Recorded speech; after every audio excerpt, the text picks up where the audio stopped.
Welcome to the latest transmission of Rice Against the Grain. Today I am joined by a returning guest, Alphonse Faggiolo. I will include a link down below in the video description and above for the playlist that I created with his 3 previous appearances that I recently reposted on the channel. I encourage you to check those episodes out as well as today's video.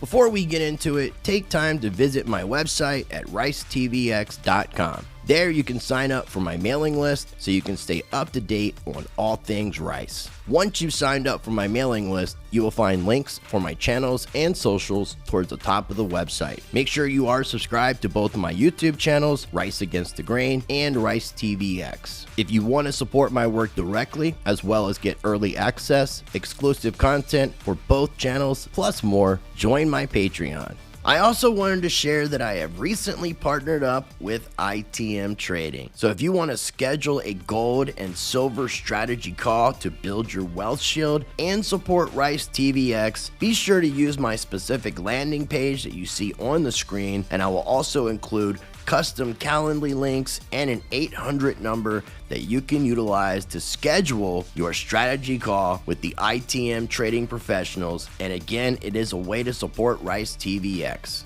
I will include links in the video description for everything I just mentioned, as well as everything shared on today's video.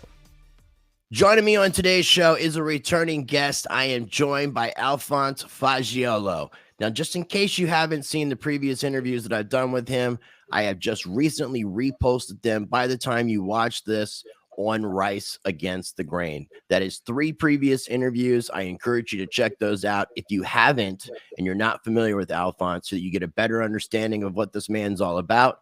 Alphonse, welcome back to the show. How's it going, my friend? Hey, Chris, good to be back. Thanks. It's good seeing you. And good.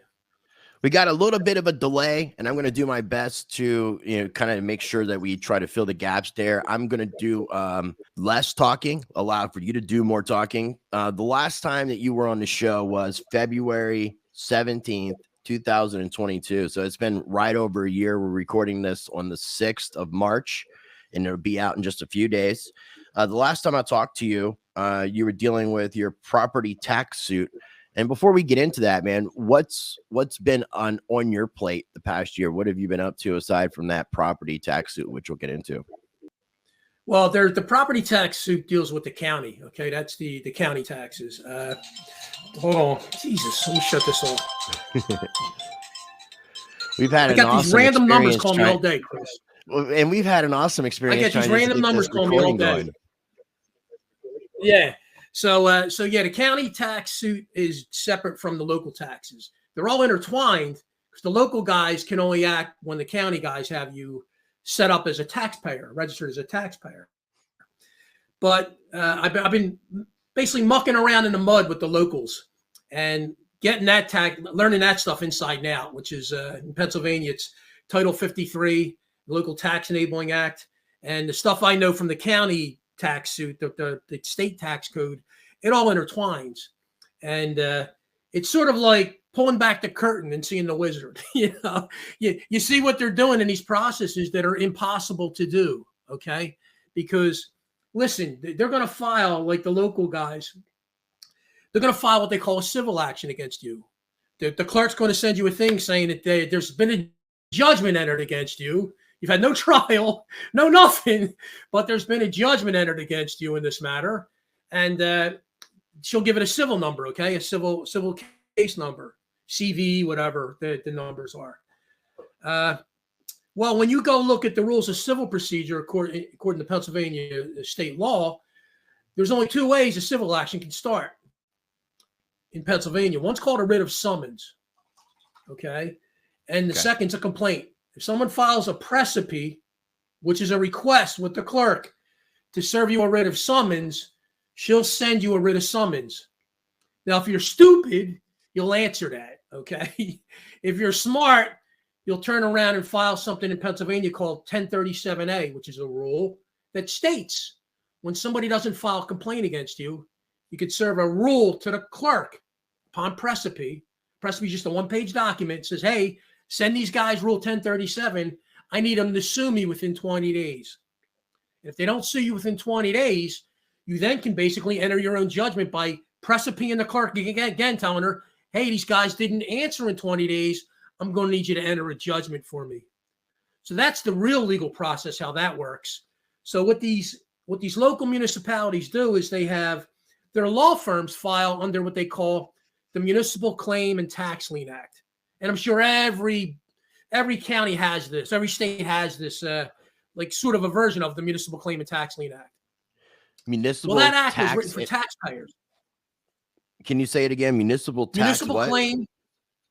They call it the Municipal Claim in Pennsylvania, the Municipal Claim and Tax Lien Act, or tax lien law. Okay. But that's written for taxpayers. Okay. In other words, everything in that statute that all pertains to a taxpayer. And Pennsylvania is very clear on what a taxpayer is, more clear than probably most other states. And if you want to get an idea of what a taxpayer is, even if you're not in Pennsylvania, for your listeners, go look at Title 61, Pennsylvania Title 61, sections 153.1. Hold on. What am I looking up? 155.1. Tell me from the beginning. Look up Pennsylvania. Pennsylvania. Title 61. Title 61. Section 153.1. Section 153.1. Normally I would use pre-search, but I had call that up and you got it right there. Case call it up. Now you got to love this. I can't see that. Can you read that for me? What that says? Yeah, and actually, what else? Really, the first paragraph. Just the inclusions. Is that what you want me to read? There it goes. I can see it here. Can you enlarge it just a hair more for my old eyes? There we go. The following. Now listen, look what it says. 153.1 taxpayers. Title 61 has to do with income, which has to do with taxpayers. Okay. Now listen what a taxpayer is. The following entities organized and incorporated under the statutes of the Commonwealth, the United States, or another state, territory, or foreign country or dependency. And now look, and doing business in this Commonwealth or carrying on activities in this Commonwealth, which are business activities. That's exactly what a taxpayer is. It's someone that's organized and incorporated under the statutes of the state and is conducting business in the state. That's what a taxpayer is. It's what a taxpayer is in Pennsylvania. It's what a taxpayer is in your state. It's what a taxpayer is in every state, okay? Now, you may have trouble finding that in your, like, it may not be as clear as Pennsylvania is there. Now, call up 155.1. Okay. Same thing. You could actually type just probably 155.1. It'll come up Title 61, 155.1. Okay. Now, look, the following entities, same wording pretty much, organized and incorporated under the statutes of the Commonwealth of the United States or another state, territory, foreign country, or dependency. And look, and doing business in and liable for taxation in this Commonwealth or carrying on activities in this Commonwealth, including solicitation and, you know, whatever else they do there. Now, look under that. Look at what they break down. Here's the entities that are taxable entities, Chris. Look, corporations having capital stock, joint stock associations, limited partnerships. Scroll down, you'll see more. Okay. Professional corporations, corporations having authority to issue capital stock. It's all corporations, basically. Does any of this sound like you, Chris? Chris, does any of this sound like you? Is this you? Okay. Not specifically. Not specifically. Are you any of this? It doesn't sound like it. No. No, you're not. And I'm looking back through it. You know, I'm not. I smoke joints, but I'm not a joint stock associate. Right. Listen, here's how it works. When you organize and incorporate, like it says under the statutes, here's a legal term for you too. They actually they refer to it as a creature of the state. Okay. So when you organize and incorporate a business under state statutes, that business you create is now a creature of the state. And you'll actually see that wording in court sightings and you know, pleadings. It's a creature of the state. Is that uniform around all the states in a sense, or is that pertaining specifically to Pennsylvania? Yes, it's going to be uniform. When you organize and incorporate a business, in other words, then when you organize and incorporate that business under the state statutes, the state's going to claim that you are exercising a business privilege to do business in the state. Remember, you're incorporated under the statutes. And they're going to say, well, you have tax privilege, this privilege, that privilege. They're going to claim you are actually exercising a business privilege when you organize and incorporate under the state. Okay. Right. Now, the money you would make if you were a business, say I'm Joe Blow and I have a consulting firm and I consult for major corporations and I organize and incorporate under the Commonwealth of Pennsylvania. Okay. I file papers. I file all my necessary documents.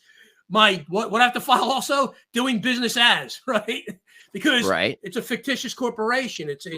So I'm doing business as whatever, Faggiolo Consulting. So that's the legal entity would be Faggiolo Consulting that would be organized and incorporated under the statutes. Okay. So any income I make from my consulting business, which is a privilege provided by the state for me to operate in the state, they would put what they call an excise tax on that, okay? There's three types of taxes in the U.S. There's excise taxes. There's it's Title 8. It's off the top. Hold on. I'm not a tax duties, expert. imposts, and excises. Listen, there's only three types of tax in the U.S. Duties, imposts, and excises, okay? Duties and imposts have to do with importing and exporting. I don't think you're doing any importing and exporting at your house. I know I'm not doing it at my house. I'm not doing any importing or exporting in my house. So there's no duties or imposts happening at my house, okay? So the only other thing left is a privilege tax, which is an excise tax. That's what an excise tax is. It's literally a privilege tax. So if I'm running this Faggiolo consulting business, they're going to charge me an excise tax for the privilege of doing business in the state under Faggiolo Consulting. Now, when you set a business up in a state, Chris, I don't care if it's your state or my state, you have to pick a domicile. They actually refer to it as a domicile. What a domicile is, it's your base of operations. That's the center of your business. That's your headquarters, okay? So when you set a business up, they're not gonna let you use a P.O. box. I can't give them a post office box. They won't take it. So if I set up Faggiolo Consulting with the state, I got to set up a domicile, an address. So if I set up an address, which is they consider, like I said, a point of, that's your central point of where you're doing business from. Well, now they can charge me a property tax. That's exactly what a property tax is. It's me using a property to conduct a business privilege provided by the state. That's what the property tax is. That's what a property tax is exactly, okay? And the way they would get the amount of the property tax is I would have to file a return with the state or file with the county also for local taxation. I'd have to file returns. Well, through that return, once I file the return, then they can ascertain the amount of the tax. Without the return, they can't get the amount of the tax. It's an impossibility. Just like your 1040 forms that people file. That's the return you're filing, okay? You're filing a return. You got to have a return in order to have an assessment. Can't have an assessment without a return. Chris, did you ever file a return on your home or your property? I don't own property, so I haven't gone through that process. And when you own property, when you become a property owner, you will not file returns on your property. Who files returns on their property, Chris? A business, right? If I have Faggiolo Consulting here and I was domiciled at my address, my home address here, and I'm using it as a business center, well, now I'm going to write off things in my business. I'm going to depreciate things, right? I'm going to have write-offs. That's what a taxpayer is.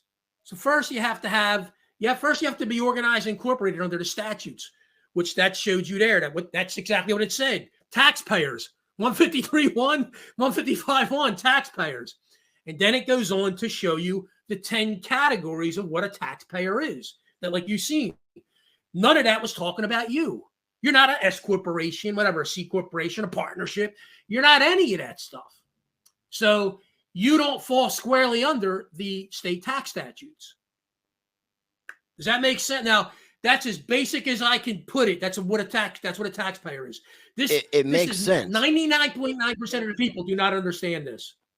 What you said makes 100% sense. But okay, so have you had an outcome with what you were dealing with your particular property tax situation? I got a 94-page suit written and done. Steve's looked at it already, and the only thing he asked for was, let me see it with the exhibits, because he said the exhibits tell the story. Hey, I'm the property owner, and you show them the deed. Hey, I'm the owner in absolute, which means there's no other creditor on the property. There's the mortgage payoff. I copy of that, you know. So as the suit's written, so what I got to do now is I have about 70 exhibits that I have to pare down and attach them into the suit. So when I talk about something, I say, see Exhibit C. You know, here's what this is, you know. So your exhibits tell your story. So when you file your suit and you put your pleading out there, as you're doing your pleading, you're proving it. Look, I'm going to show you this, and look, I'm going to prove it here. Here's the deed. See my name on the deed? Look, I'm the absolute owner. Look, here's the mortgage payoff. There's nobody else has any interest in this property. And that's what you're doing, what you're pleading. You're moving them through that. So that's written. All I have to do is tag the exhibits in there. I'll give it to him one more time to look over, see if he sees anything I missed. And then I'll make any corrections he sees, and then I'll file it. And here's what's going to happen. When you do this, in a normal lawsuit that people file, usually it's only you and the other attorney that know what's going on in that lawsuit. Well, what you want to do is something Steve Emerson calls the public relations campaign. So what I'll do is, I have over 300 media outlets, email addresses just in Pennsylvania. Everything from TV stations to radio stations to editors of newspapers. So what I will do when I file my suit and I assign the federal court number, federal district court case number, I'm going to send that suit out to every one of those over 300 people I have. And it's going to have a cover sheet on there, Chris. It's going to say, if you're paying property taxes, you're probably being ripped off. And it's going to have a little blurb of, you know, why you're probably being ripped off. How many people you think that get that property tax suit, Chris, are going to look at it? No one likes to pay property taxes, okay? No, they want to see what the heck's this guy talking about? Right, what's this guy talking about?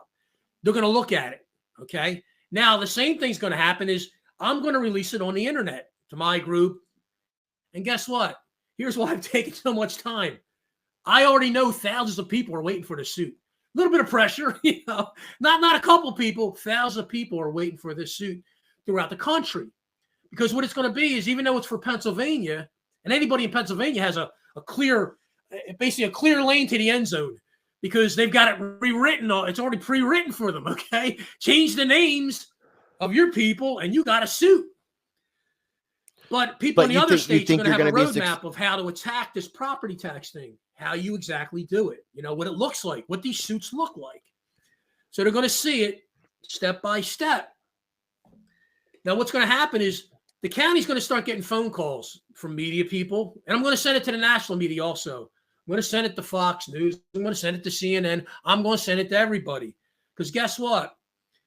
When Steve Emerson got his buddy the $38.2 million settlement, that suit I talked to you about before, that property tax suit in Florida, what really started putting the pressure on the county was when he sent that suit out nationally, they were getting phone calls from Judge Jean Shapiro's TV show she had on Fox at the time. They started calling the county to find out what's going on with this thing.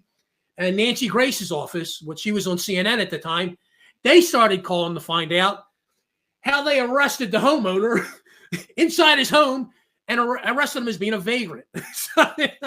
So they had questions for the county. The county started getting very nervous, and they called to have a meeting, an out-of-court meeting they wanted to have. And the main thing they wanted to find out, did Steve's friend write this? Well, no, Steve wrote it, but Steve I think he said it took about 6 months to teach his buddy to litigate the suit. So so that he knew the suit. His buddy knew the suit as good as Steve knew it. So either one of them could have went and litigated it, but Steve couldn't litigate it for him. Only his buddy could litigate it. So what they wanted to do is with that sit down, they wanted to find out who wrote the suit. Did Steve write it? Does the guy sitting there that Steve wrote it for, does he know what's in it? And when they figured out that Steve's buddy knows the suit as well as he knows it, they came to the settlement table. Why did they come to the settlement table? God forbid they were going to get their ass handed to them in a court case. And actually, Steve's suit, when he filed it, was for $400 million of relief. And he didn't pull that number out of his rear end. That was based off of case law, settlements, previous settlements. So his number wasn't like some pie in the sky, pay me $1 billion kind of thing. It was based off of past settlements. So when he added it all up, it came to about $400 million. So he filed a $400 million lawsuit. So when they had that little meeting with them two guys, they realized, oh my God, if we go to court, we're going to lose. Okay. We're going to lose $400 million. And then the suit's going to be available to the public.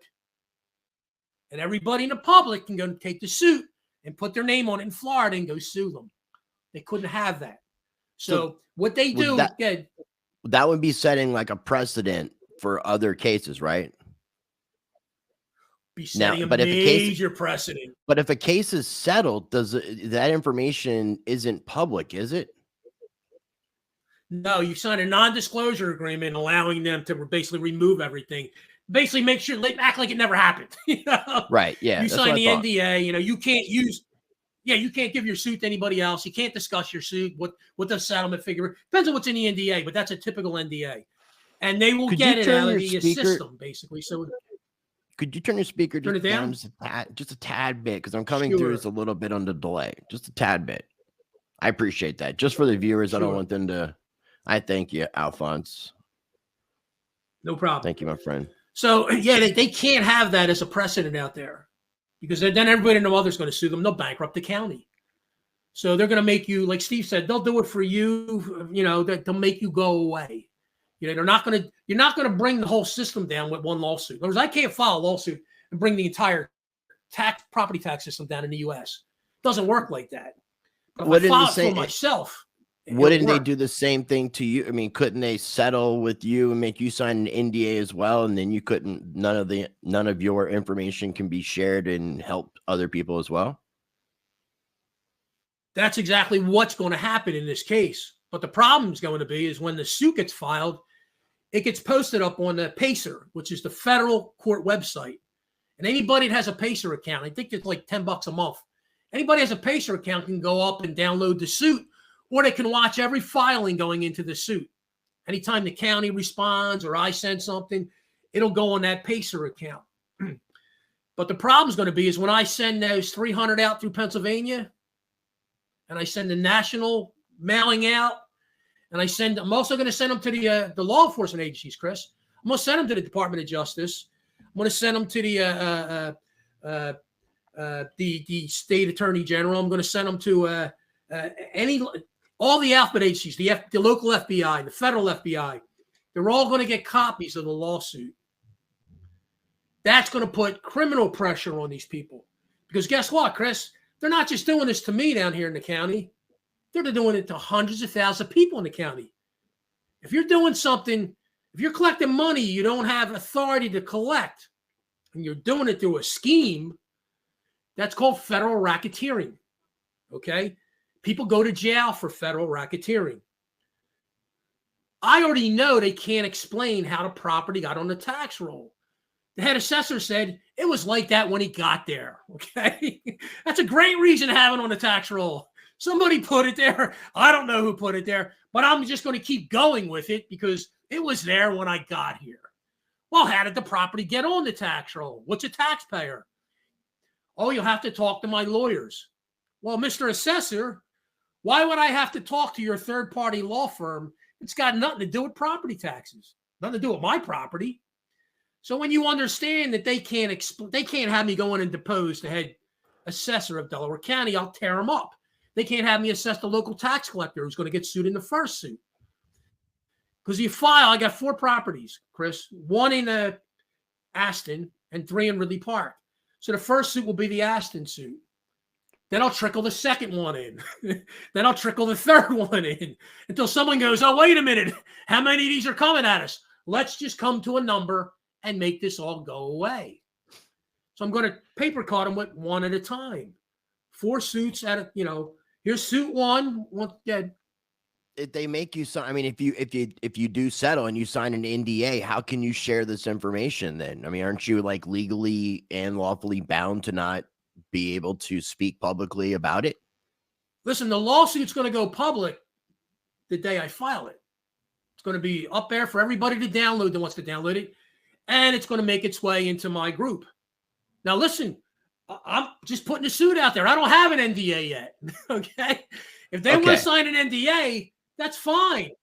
Damage is done, ain't it? Suit's out there.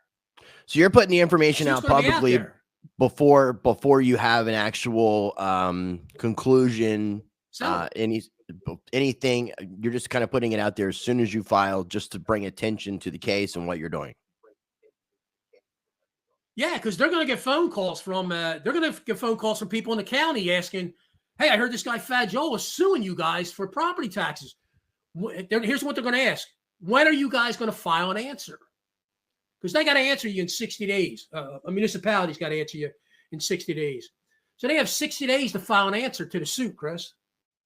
So during that 60-day period, the media blitz is going to be happening. The local people are going to be calling them. A lot of people I know are going to be calling them. A lot of people in the county of Delaware are going to be calling them that live here, finding out, hey, you guys, when are you going to file an answer to the lawsuit? And here's going to be their standard response. We can't comment. It's ongoing litigation. But all they know is, my God, we're getting about 50 calls a day about this lawsuit. What the hell's going on? Yeah. How prevalent is this lawsuit out there? How many people have a copy of this lawsuit? Let's get a meeting with this guy and find out what the hell is going on, what he wants. And that's how you'll have your little settlement hearing. And they'll ask you what you want, to make this whole thing go away. And you'll tell them, I want my property off your tax roll, and I want X amount of dollars for redress of this matter. And you'll sign it. But it will only pertain to that property. How would this parallel to our taxation of labor? Well, income taxes. Listen, if you go read like what American jurisprudence talks about, what labor is your property. Basically, anything that's yours that belongs to you is your property, whether it be physical, tangible things that you own, or intellectual property, songs or whatever, books or whatever. And your labor is your property. So you trading your labor for property is not a taxable entity. And I tell people, go onto my Telegram page and download the Steve Emerson version 5 zip file. Okay, so one of my members put a zip file together, a lot of Steve's stuff. There's a letter in there to the tax court, the IRS tax court. Go in there and read. It's only a 4-page letter. Go in there and read what a taxpayer is. Go in there and study that 4-page letter with the sections he refers to. Go read what a taxpayer is, because you're going to read it and go, that's not me. Doesn't sound like me at all. Because they're talking about officers of corporations and employees of the United States. You're not an employee of the United States, and you're not an officer of a corporation. When you read the actual tax code, it doesn't apply to you. And we highly recommend, I'll give you my link. We highly recommend people take. I got a link, and you got a link. If you have your own, I do. That's good. No, you're good. You're good. But what I let people know, if they want to support you directly, they can use your link, and they can find that on your Telegram group. I'm not going to not share it. If they want to support my channel, they can use my referral link. Either way, you're supporting somebody, and either way, it's great. No, I mean, listen, honestly, it's like a $50 referral, and I could care less. To be quite honest, that doesn't matter to me. But that's the best $250 you'll spend, because it's going to teach you the legal process. And it's what awoke in me from this whole thing. When this all started off with the sewer authority matter, I had gone through the jurisdictionary course, and I looked how they commenced the sewer authority action, and none of it made sense to me. Not according to what I was taught in, jurisdictionary, none of this made sense. And the more I dug into it and I read it, I went, oh, that's a violation. That's a violation of this rule. That's a violation of that rule. So here's the scam they have running. We talked about there's two tiers of taxation that people are running against with property taxes. You have the county taxation, the county taxing you, and you have your local guys, the local mafia. We call them the local mafia. You know, your local town, your local borough. Government, now listen, you're referring to? The only way the locals can tax you, yeah, they're the locals. They're the local mafia, you know. But the mafia at least provides a service. Listen, they do provide the protection, okay? Right. You're paying them money. Nobody's going to mess with your business. True. But listen, the locals can only tax you under ordinances. That's what when they have local taxes, they're done under ordinance. Let me ask you this, Chris. Who's the only body in the state that can pass laws? The Congress? Who's the only state body that can pass law? Your legislature, your Congress. Your state Congress. Your state Congress, yeah. Yeah, that's your state Congress. Let me ask you this. Is your local town council the state Congress? No. Okay. They have no legal authority to pass laws. They can't pass laws. They can't pass county laws? So any ordinance that they turn into a tax, what's that? They can't pass county laws? An ordinance is not a law. Okay. No. An ordinance would be the same thing as a mandate. Either. Yes, it could be a mandate. Listen, they call them ordinances and resolutions. Okay, so I guess a mandate would fall under a resolution. Somebody made a resolution. You got to do something. Okay? Listen, what do ordinances and resolutions apply to? They apply to creatures of the state. We just discussed. How do you become a creature of the state? You organize and incorporate under the statutes of the Commonwealth, or you're exercising a business privilege in that local municipality's territory. You're actually exercising some kind of business privilege. And here's the funny part. When I did a record request with the local guys here, asking for the contract between them and their collection firm, the law firm that collects for them dummies actually sent me the contract, and at the top of it said that they're collecting mercantile and business privilege taxes. Like nobody bothered to read it, okay? Wow. I'm not a merchant. There's no business privileges happening at this property. So you dummies, when I asked for your contract for your collection firm, just sent me the contract saying that they're specifically designated to collect mercantile and business privilege taxes. There ain't no mercantile and business privilege activities going on at my property, you idiots. I'm not under your jurisdiction. Just because I live in their territory. Listen, a local municipality, your town is designated a territory by the state. When they incorporated under the state, the local municipality, they were designated a territory. But me living in that territory does not create legal duties and obligations upon me. How would you know that? Well, can they just show up to my house and can they even walk on my property without a warrant? No. Can they enter my house without a warrant? No. So my property to them is sort of like a foreign country in a way. It's off limits to them. Now, let me ask you this.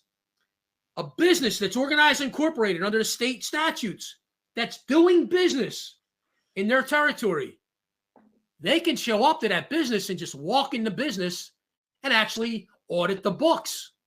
They can actually audit that guy's tax books. Why? Because he's a legal entity. He's a creature of the state. Okay? The local municipal corporation, their technical term for them is they're called political subdivisions of the state. They're like a mini state, okay, with very limited powers. They have very limited powers what they can do, and they must adhere to the state and federal constitutions. Now, some of them operate under a charter. Every county has a charter, but you'll have trouble finding charters for your local municipalities. So basically, they're operating under the county's charter. Well, in that charter, you'll find a power section. In that power section for the county, it'll say they must adhere to the state and federal constitution. In other words, whatever ordinances they pass or resolutions, hence mandates, must adhere to the state and federal constitution. They can't go creating their own laws, basically, is what it says. They can't go, but that's what they do with these mandates and these ordinances. Listen, they can't pass an ordinance for my property. It's not their property. They have no ownership in it. They have no interest in it. And they have no taxable interest in my property. Why do they have no taxable interest? Because I don't fall under Title 61, Section 153.1 and 155.1. I'm not one of those 10 entities designated as a taxpayer. I'm not organized and incorporated under the statutes conducting business in the state. I'm not a taxpayer by definition. And so you define, and you now define, we know how the county's taxing you.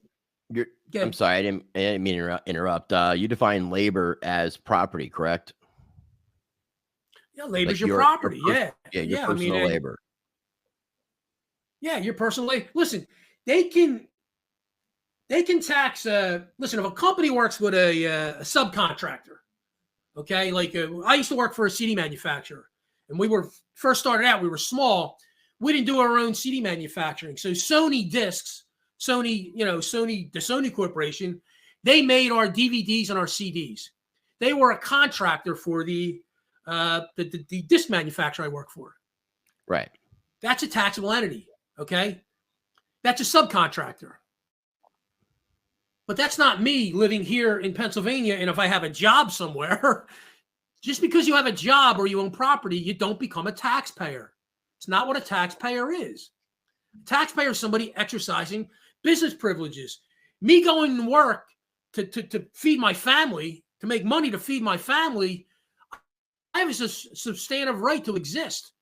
I need money to live and to feed my family. That's a right to exist. You can't tax that right. I'm not exercising any business privilege having a job. That's not a taxable business privilege having a job. So go get the Steve Emerson document. It's in like I said, it's the Steve Emerson version 5 zip file, and you'll find the letter to the tax court in there.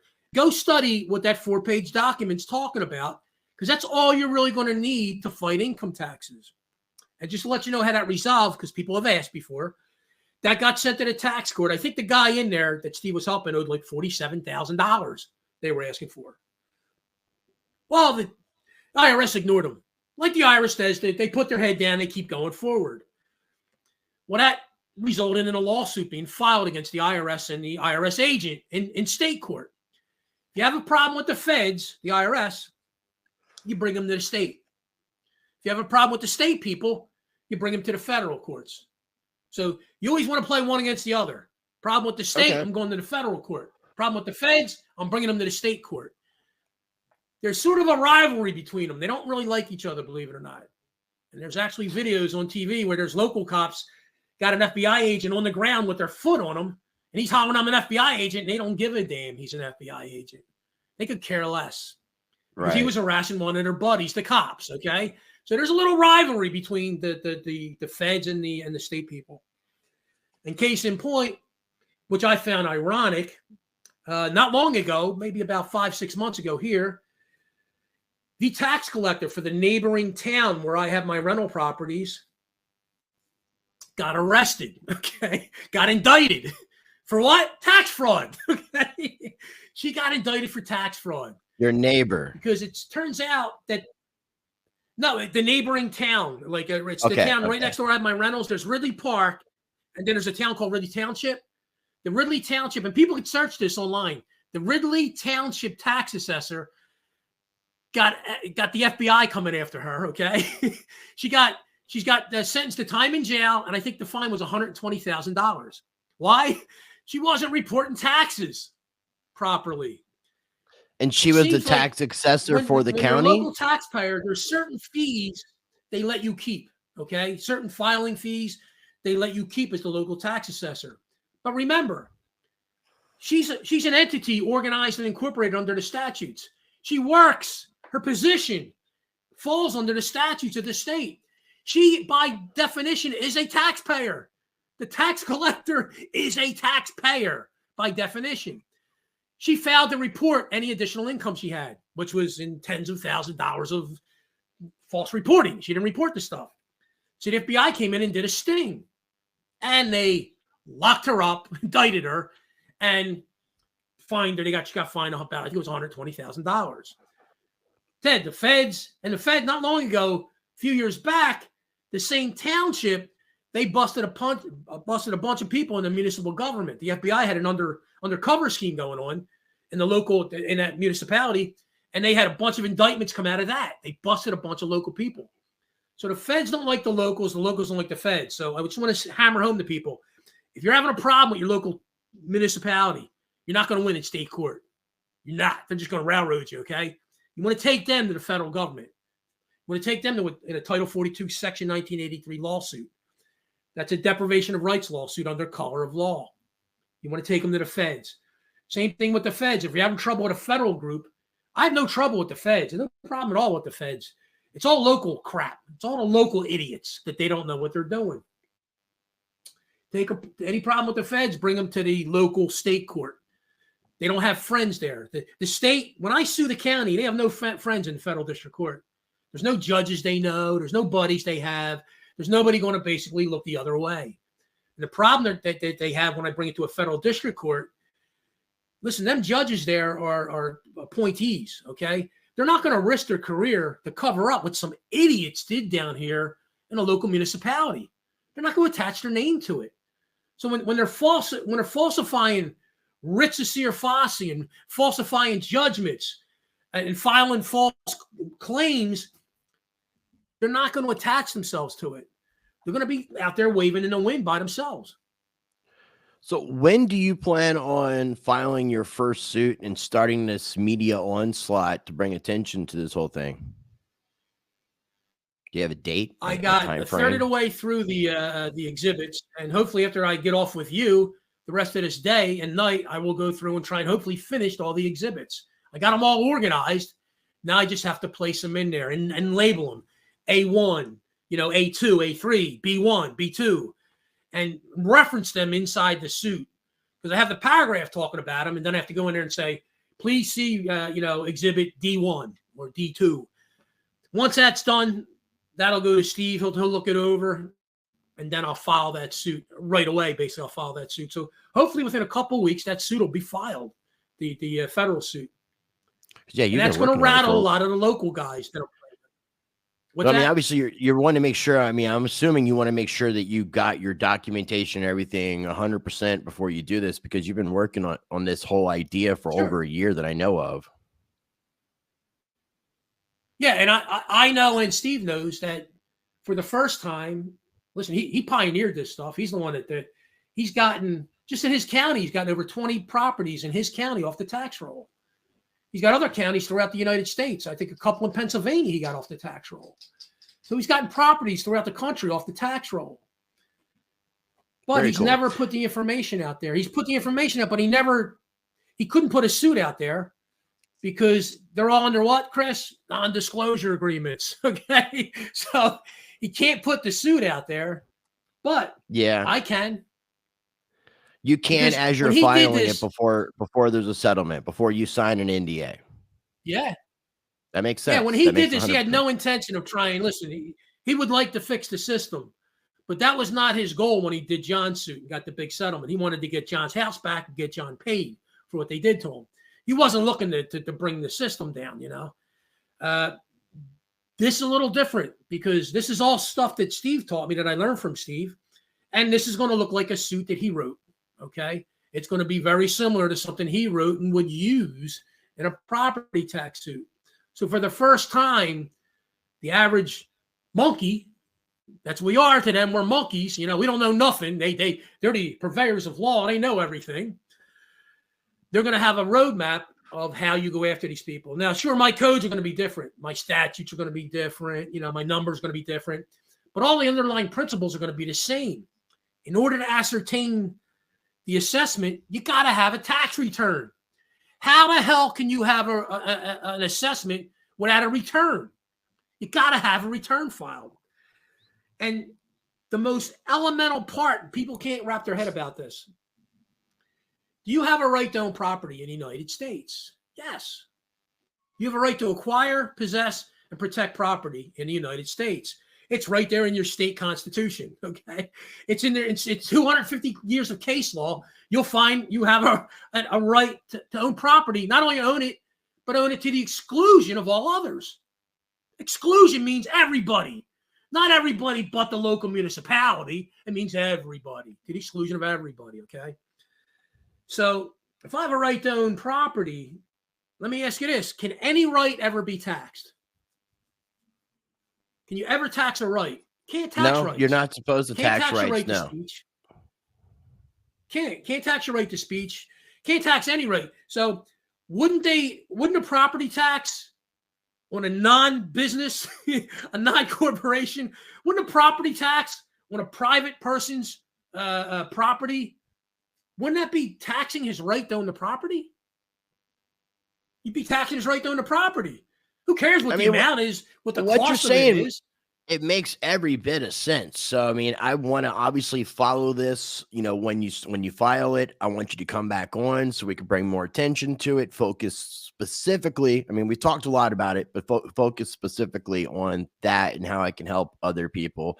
Try to get the information spread far and wide. So make sure you keep me updated, man. Like as soon as you're filing this thing, I'd like to bring you back on, even if it's in another week. Yeah, I think it's going to be the shot heard around the world is on the internet, because the suit's going to shoot all over the country. Trust me, because everyone. Listen, here's the funny part.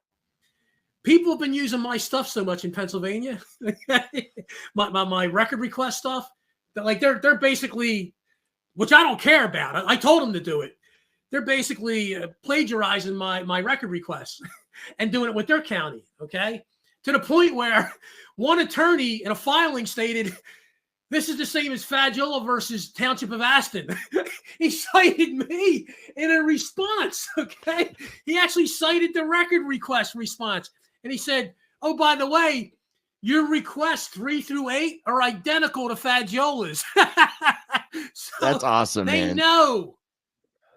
They know that there's people now starting to send record requests out asking, hey, under what legal authority are you doing this? I don't have a citizen. Here's the thing. When you hear the term CITIS, a CITIS is a nexus between you and the state. Okay? Here's how to tie a CITIS into people's heads. There's something called the minimum contact standards. And what the minimum contact standards applies to, it's an entity that's not organized and incorporated under the state of Pennsylvania. Say it's a corporation that's organized under Delaware. Okay, they organize their business under Delaware, but they're conducting some business in Pennsylvania. Okay, in order for them to tax that business in Pennsylvania, they have to meet the minimum contact standard, which basically states that they have to be exercising a business privilege in the state. Well, if the corporation in Delaware is doing business in here, they're exercising business privileges in the state, aren't they? That's criteria 1. It also states that they have to have activities going on in the state. In other words, it can't be a one-time incident. They've got to be frequent activities going on. Frequent business transactions have to be done by this Delaware corporation in the state of Pennsylvania. There's criteria 2. And it states that these business transactions, these activities they refer to them as, must be substantial. Okay? That's the minimum contact standard for an entity that's not incorporated under the state statutes to be taxed in the state. Does any of that have to do with you or me, Chris? As I said to a judge in a hearing, listen, only thing goes on at my home, I eat there, I sleep there, I drink there, I defecate there, and I urinate there. You can't tax that, okay? They're not I said, it doesn't matter how much I do those activities, they don't become taxable because I do them. You know, they're not taxable privileges that I'm doing, okay? There's no, now, I said there's no, good. You are extremely impressive. I mean, you like your knowledge of law and the legal system is far beyond many. And I know there's been a plethora of people who have bucked against the system, who have tried to fight against property taxes, income taxes, and haven't had very much success. So I'm not saying that you're not going to have success, but I definitely, I'm looking forward to seeing this. And another thing I wanted to bring up is I'm going to be interviewing, not sure if you're familiar with her, but this lady who's a former IRS agent, Dr. Sherry Peel Jackson. So she's no longer with the IRS, and I believe that she's trying to teach people, in a sense, I don't want to say evade taxes. I want to make sure I interview her correctly. But would you have any questions that you would ask a former IRS agent? I could submit you some, yeah. But listen, no, you're not evading anything. Like, listen, you're either a taxpayer or you're not. Okay, there's no gray area. And there's only one way you can become a taxpayer. That's exercising a taxable business privilege within a state, which ties into federal taxes and all. And the only way that can happen is if you are organized and incorporated under the statutes of the Commonwealth and doing business in the Commonwealth. Then you fall under the revenue laws of the state, and you're going to fall under the IRS laws, the IRS tax laws. Like I said, if you go read the Emerson document, it's only a 4-page letter. It's going to tell you right there what he cites and what they cite as a taxpayer in their own code. And he's asking, point of clarification, which one of these am I? Because you don't meet any definition in their definition of what a taxpayer is.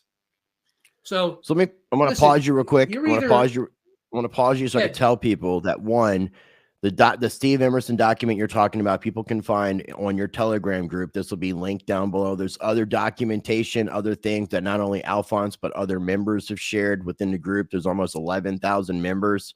So a link for the Telegram group will be down below. And you can also join Alphonse's website, IamHasSentMeToYou.com. It's free, and all the documents are free. And there's a forum and a way that you can connect with. And let me say this. I sort of have the website on hold. There's about 50,000 people registered on there. Okay, you can go on there and register. You're not going to get a link, but that's fine. You want to be registered. Why? Because when the property tax suit comes out, I got a lot of email addresses to send people to property tax suit. Okay. So fine, go on there and register, but the site's not going to be functional for you. I can't keep up with it. There's too many people. I just can't keep up with it right now. My focus is you're capped up. You're capped out. I'm capped out right now. I just can't handle the traffic. I can't keep up with it. So I just put it on. I know you weren't expecting any of this, man. I know. No, my main focus. And listen, here's the thing too, Chris. Listen, we've had a lot of successes. Okay. And listen, I have a different definition of success than a lot of people. Getting somebody to stop punching you in the face is not success to me. Okay. So if someone's coming at you, local legal people, and you get them to leave you alone, people go, I won. What did you win? You went through the aggravation, these people hassling you. You didn't get any money out of it. Yeah, you got them to stop bothering you. But that's like saying, Chris, that's like me punching you for 5-10 minutes. And then you going, I won. I won the fight without throwing a punch. Okay. It makes no sense. That's not winning. No, winning is when people go away and they give you money to go away. When people actually give you money to go away. The last settlement I got for a guy was a guy in Hawaii. It was involving an estate where they literally, his sister cut him out of the estate. And the aunt had dementia. So his sister and his sister's attorney took advantage of the aunt who had dementia and got her to change the will to kick him out of the will. Okay. They were offering him $0. By the time we got done with him, they settled for $300,000. Okay. Out of court, $300,000. And he could have got more, but he said to me, Alphonse, I'm just stressed. It's been going on for 2 years. I'm tired. I'm going to take the money. Can't blame him. Okay. I mean, it overturns your life, So he took the money. And the way we did that is during the proceedings, this is all done in probate court. The sister filed documentation into the court claiming there was only like $3,500 left in the estate, and they had to sell the house because there's no money left. Well, it turned out there was just about close to $1 million left in the estate in jewelry and stock certificates that the sister didn't tell the court about. So I said to him, great. Now we got it for perjury. Let's do this. let's file a motion to show cause with the court on why she shouldn't be held for perjury. Because look, she filed this document saying there's only $3,500 in the estate. Now you have the documentation from the broker proving that there's close to $1 million in this estate. When that motion got filed, Chris, motion to show cause, that's the court would basically tell the person, hey, you better tell us why we shouldn't come after you for perjury. When that got filed into the court, they settled within a week, within a few days, actually. They called him up. They offered him the $300,000, which he took. He signed, same thing, signed a non-disclosure agreement, same thing. Got the money and left, okay? But we win money. Another guy in my group, Tate, he's one of my admins. He left a former employer over the COVID stuff, and he got another job, a better job than what he had. But the former employer wound up paying him $19,000 out of court. Okay, no trial, no nothing. Just they seen where this was going with his paperwork, and like I said, we don't send paperwork that's BS. Too many people are filing paperwork that people don't have to answer to. They don't have to respond to. We send paperwork that people are going to pay attention to and they're going to have to respond to. This guy, Tate, be careful with what you say because I do want to upload this on YouTube. What was his complaint in regards to his employment when it came to the C-19 stuff? Well, they were giving him, if he didn't wear the mask and he didn't have the vaccine, he couldn't work there. Okay, so they were making forced requirements for continued employment. Yeah, they're basically trying to make healthcare decisions for him. And so he was going to file a suit, and they settled out of court. They settled out of court. Yeah, and he probably could have got a lot more if he would have actually taken it to trial in federal court. He would have got a lot more because, listen, an employer, they can only control what they can control, making sure that the lighting's adequate, that the flooring's safe, that that the environment's safe. They can't make medical decisions for their employees. They can't say, hey, you got to have a vaccine or you got to have that vaccine. Or that's a slippery slope there. How many shots would you have to get? Would you have to get the AIDS virus shot or the HPV shot? Or we could just do shots upon. It's none of their business what you do with your health care. So they can't make health. The only medical decisions they can make for you is if you're a painter for a body shop and you're painting cars, they can require you wear a mask for safety, okay? Because they don't want you breathing the fumes in. Right, safety requirements. We have I forget the name. But for you to walk in there and work a normal job and be among people, they can't put requirements on you like that. They can have all the policies they want. What if their policy was black people can't work there? That's their policy, right? Hey, that's our policy. No, they'd be sued to the high heavens because it's illegal. You can't do that. It's the same thing with healthcare decisions. They can't tell people what to do with their healthcare. It's illegal. Doesn't matter what their policy says. So right off the bat, you get sued for breach of contract. I guarantee in your employment agreement or your contract, nowhere in there did you delegate medical power of attorney to them to act for you in medical things. They're giving you medical advice, wear a mask, get a vaccination. That's well outside the scope of their authority. They have no authority doing that. For an employer, because they're not technically medical professionals. Right. They're not medical professionals. No. And even if they were medical professionals, they can't give you medical. Listen, your doctor can give you medical advice. He can't force it upon you. You can't say, Chris, you know what? You need this operation. We don't care what you say. We're going to do it. No, you've got to consent to whatever. You got to consent. He can recommend you do things. Hey, Chris, I recommend you stop smoking. I recommend you stop smoking. He can't make you stop smoking. Okay? So touche. They can only control what they're they can only control what they're legally obligated for. Like I said, the lighting, the flooring, that it's a safe environment. They're not supposed to be involved. They're not supposed. They can't be involved in your healthcare decisions. It's none of their business. And there's no law that ever stated that you had to wear a mask. You'll never find any state law that was ever passed that said somebody's got to wear a mask. All you'll find are mandates, which are government edicts. They're so the whole narrative is seeming to unravel, but it's still like it's a very slippery slope of a topic to talk about on the YouTubes because of the YouTube overlord. So I get what you're saying. I get what you're saying, and I appreciate you kind of sharing that. I just want to make sure that we're being cautious because I think that there's a lot of valuable information that I want to make sure gets shared in this video.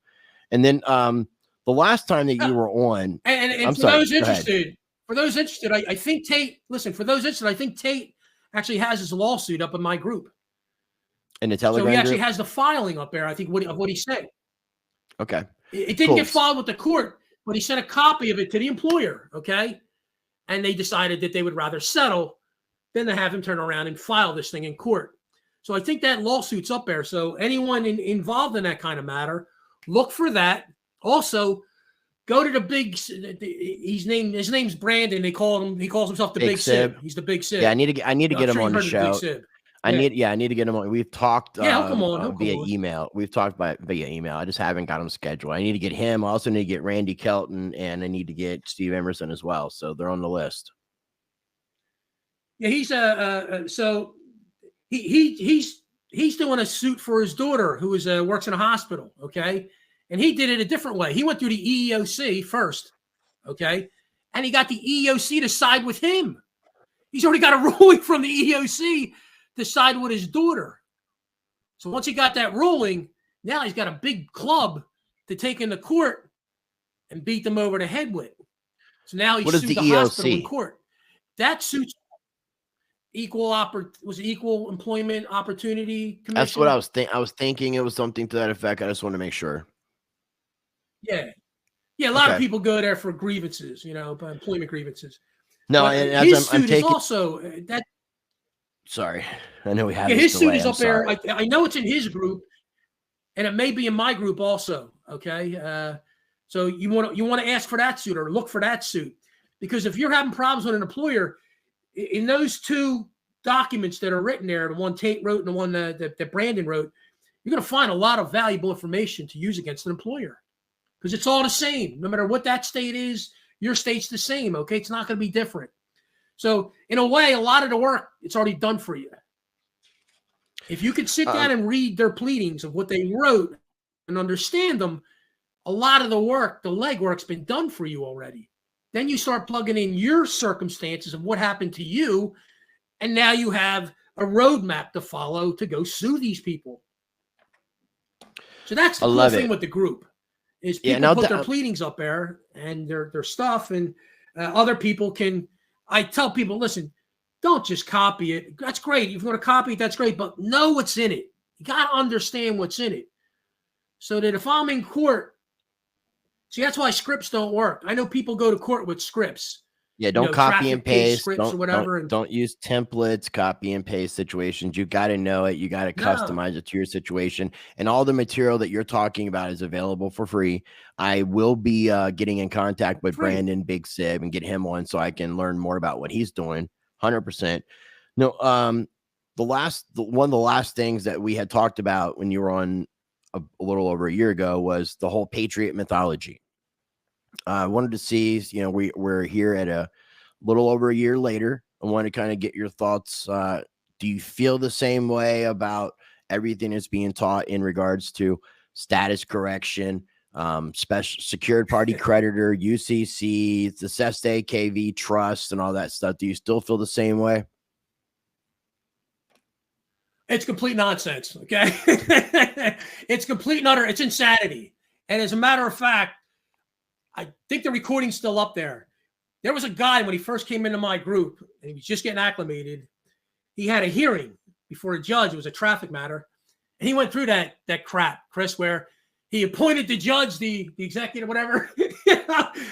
He went through that whole crap, and he pronounced himself as the living man. And the judge said, well, I hope you're living. He said, living's a good thing to be, the judge said. Yeah, like he mocked him. It looked as absurd as it is, okay? Bottom line, listen, if you understand trust law, you can't set a trust up in somebody's name. It's illegal. Can't do it, okay? It's an impossibility of law.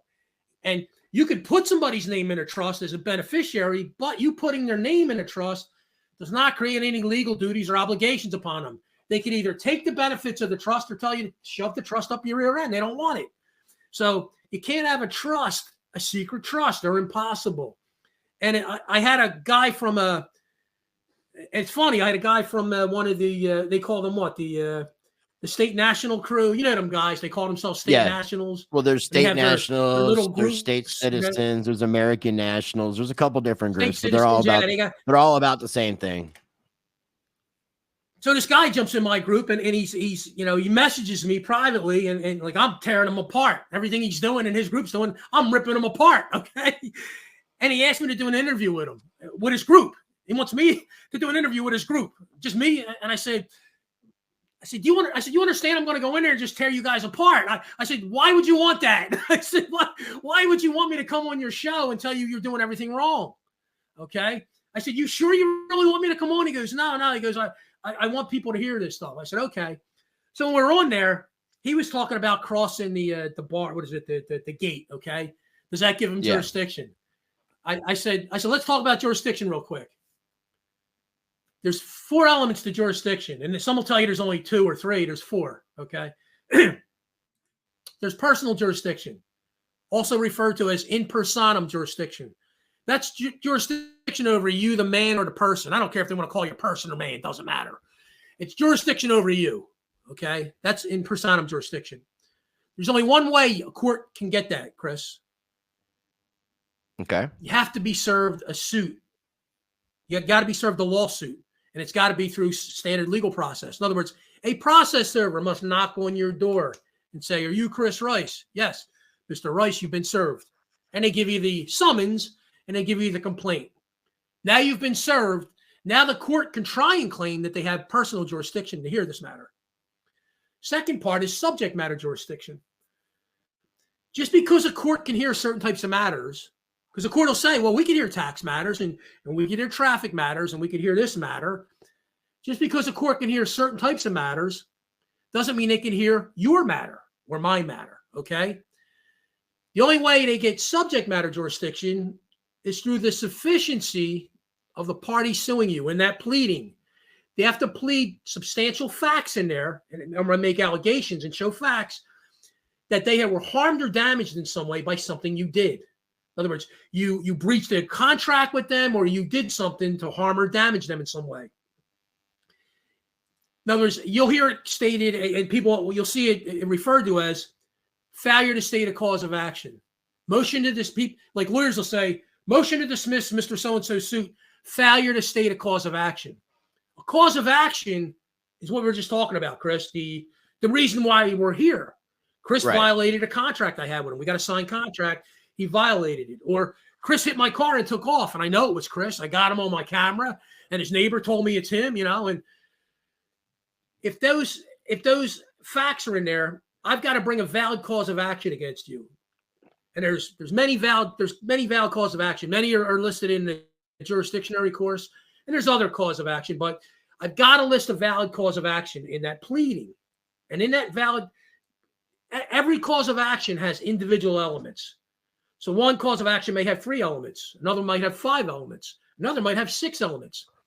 Every element of that cause of action has to be proven in that pleading, or has to be laid out in that pleading. Because if you don't lay out the individual elements under that cause, and somebody's trying to sue me, I'm going to file a motion to dismiss for what? Failure to state a cause of action. Because they're claiming they got a cause of action, but they're missing 2 elements out of the 3. They don't have a cause of action before this court. So unless there's a valid cause of action before the court, contract breach, some kind of valid cause of action, unless there's a valid cause of action, that court does not have subject matter jurisdiction. Can't. A court, I don't care what kind of court it is, administrative or judicial, cannot operate against you without having both personal jurisdiction and subject matter jurisdiction. They got to have both. If they are missing one, they can't hear the matter. They can't rule on it. They can't hear it. It's an impossibility of law. They can't move without personal or subject matter jurisdiction. The third type of jurisdiction, which is pretty standard, is territorial jurisdiction. If the action took place in that court's territory, they could hear the matter. If something happened in Delaware, in a neighboring state, and I'm in Delaware County and somebody tries to sue me, they can't. Delaware has no control over Delaware County, and Delaware County has no control over Delaware. They're separate territories. So any matter I'm suing for, if a matter is being brought against me, it has to happen in that court's territory. That court's designated a specific territory. If the matter didn't happen in that territory, that court doesn't have territorial jurisdiction in the matter. Can't hear it. The fourth, and the one that is the most comical that I laugh about, that makes it so easy to hang these people, it's called in rem jurisdiction. Now, these local guys, these attorneys will file suits against you, these liens, they call them municipal liens. And when you look at the header of the pleading they have, it's not even a pleading, just the claim they're filing, it'll say in rem, INREM, in rem. Now, at its basic core, in rem means an action against the property. It means somebody's taking an action against the property. So when they say, yeah, it's an action against your property, Mr. Faggiolo, well, yes, it is. You're right there, but you're leaving a key element out, okay? You can't bring an in rem action against property unless you have ownership, interest, or a taxable interest in the property. You must have ownership in it, interest, or taxable interest. If you don't have one of those three, you can't bring an in rem action against another party. You have no ownership, interest, or taxable interest in that guy's property. I can't just go file stuff against your property or somebody else's property. The only way that could happen is if we had a contract together and I did work for you on your property and I put $20,000 worth of work in there and things, and you signed a contract saying that you would compensate me, and then you decided that you weren't going to pay me. Well, now I have a breach of contract against you, and I can bring an in rem action against your home, against your property. Why? Because I have an interest in the property. I had an agreement with you involving the property. You agreed to pay me based on that. So they can't bring in rem actions without ownership or interest in the property. And there's case law after case law that says that. Now, with that being said, where I started from, told you about the guy, I think he was from South Carolina, that wanted me to have the meeting with his group. Okay. And I said, this is not going to be well. I thought it was a setup. I'm going to go in there and they're going to attack me, which is fine. But some people legitimately want to learn, man. About crossing the bar. Yeah, he did. He did, thank God. But he's talking about crossing the bar. So I just described what I just described to you, to him, okay? The whole thing in jurisdiction, the elements of jurisdiction. I said, now, Chris, his name was Chris also. I said, does that have anything to do with how your name's capitalized? He said, no. I said, does crossing the bar, I'm talking jurisdiction now, does jurisdiction have anything to do with you crossing a bar or you answering to a cat, or you crossing that bar on the court? The things I just told you about jurisdiction, which are established law, anywhere in there did you hear me say, when you cross the bar, you give the court jurisdiction? He said, no. I said, so I guess all that capital name stuff, crossing the bar, it's meaningless. Either somebody has a right to do something or they do not have a right to do something. All right? You either have a right to do it or you don't. Somebody has a right to do something to you or your property, or they do not. And that's what you go after. Has nothing to do with secret trust and blah, blah, blah. Has to do with process. Talked about earlier when we started. The only two ways you can start a civil suit in Pennsylvania. A writ of summons has to be petitioned for by the other party, or they have to file a complaint against you.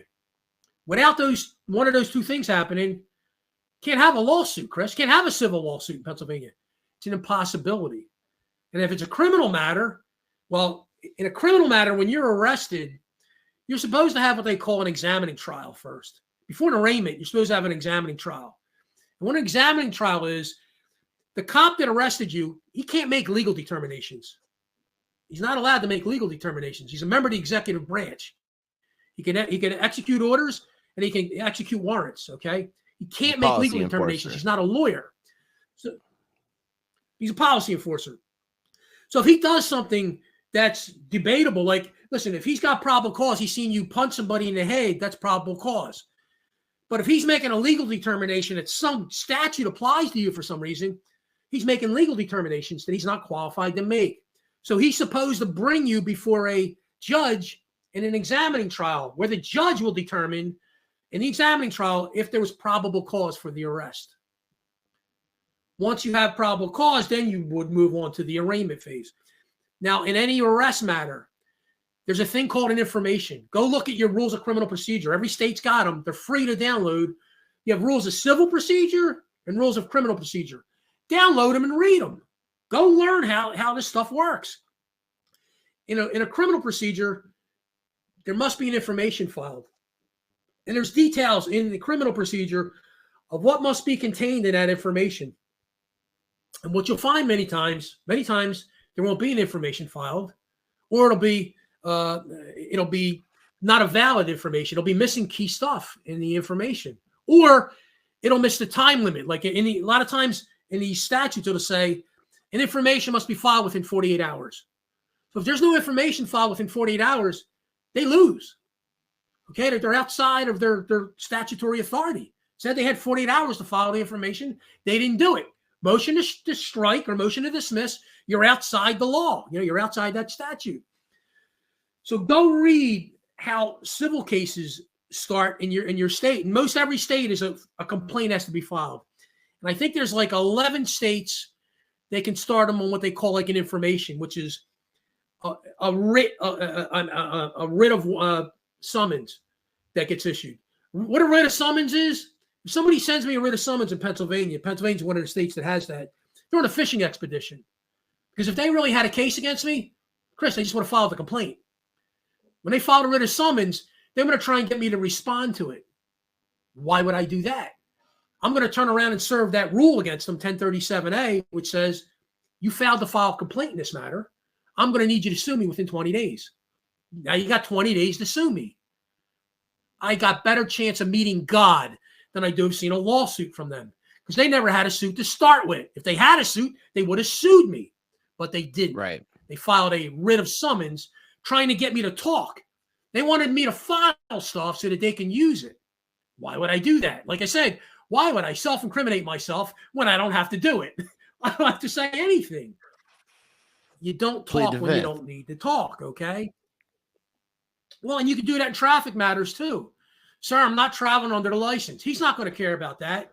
He's going to railroad you. Sir, but you want to get it on his recording, on his body recording. I'm not traveling under the license. Okay, get that on his recording. He's not going to care. He's going to still cite you and do whatever.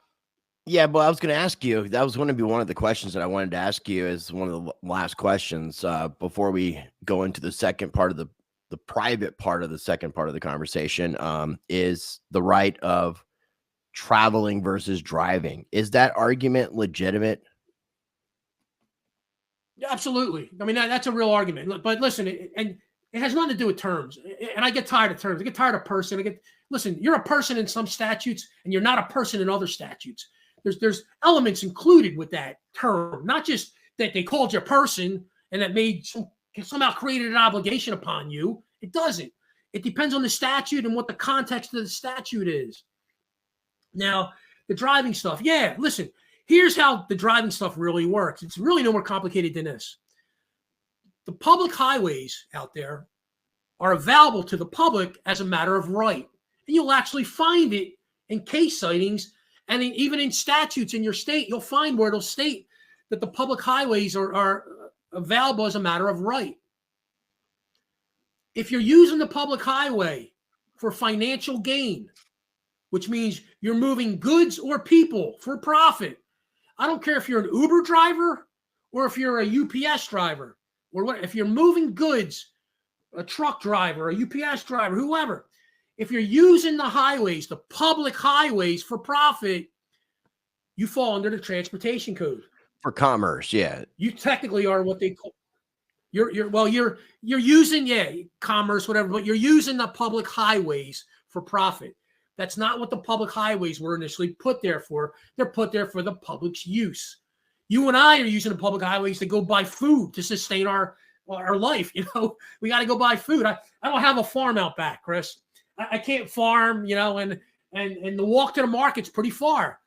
I'd be able to carry maybe one bag back. So I got to use my vehicle to get back and forth. That's a substantive right I have to exist. I got to be able to buy food and water and whatnot. So I'm not using the public highways for profit. I'm using them for necessity. Okay. So that's really all the driving stuff is. And I know people play with definitions and I'm not a driver in this. it's really no more complicated than somebody's using the public highways that are available to the public as a matter of right. They're using them for profit. In other words, they're making money off using the public highways. When you're using the public highways to make profit, either by moving goods or people, you fall under the transportation code. You're under the transportation code. They can regulate you. So policy enforcers, why don't they? Do they know this? And if they don't know this, why don't they know this? Why is this an argument? Why is it people have to go to court and try to fight this? Because it seems like either if an officer lets you go, it's just most of the time, it's not because you've said things that have made the officer let you go. It's the officer kind of looks at this as being a lot more trouble than it's worth and kind of letting you think that you've had a victory. Because I've seen, I'm not going to mention the individual, but I've seen one guy have 3 to 4 different altercations with police for driving, not having a license or tags and any of those appropriate things that the legal system would require, and got out of one successfully, and the other 3 ended up getting arrested. Sure. I mean, it all depends. Listen, they're purposely mistrained. Why are they purposely mistrained? It's a huge revenue stream, isn't it? How much money they make on traffic violations, traffic citations? And guess what? DUI is one of the top things of the traffic stuff. They make more money on DUI than anything else. They clean up on DUI. That's why they keep lowering that level, you know?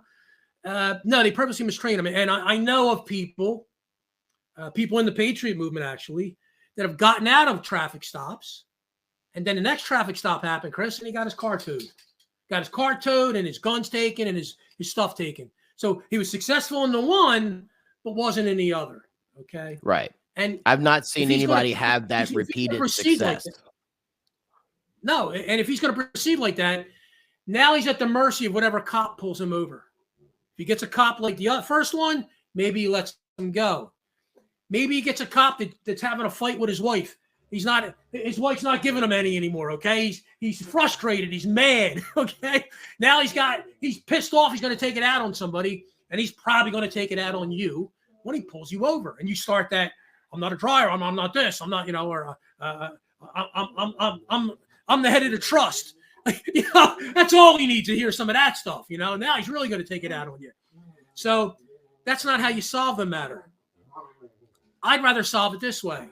Listen, you know Brett Fountain, right? He's Randy's sidekick. It's Randy Kelton's sidekick. They do the radio show together.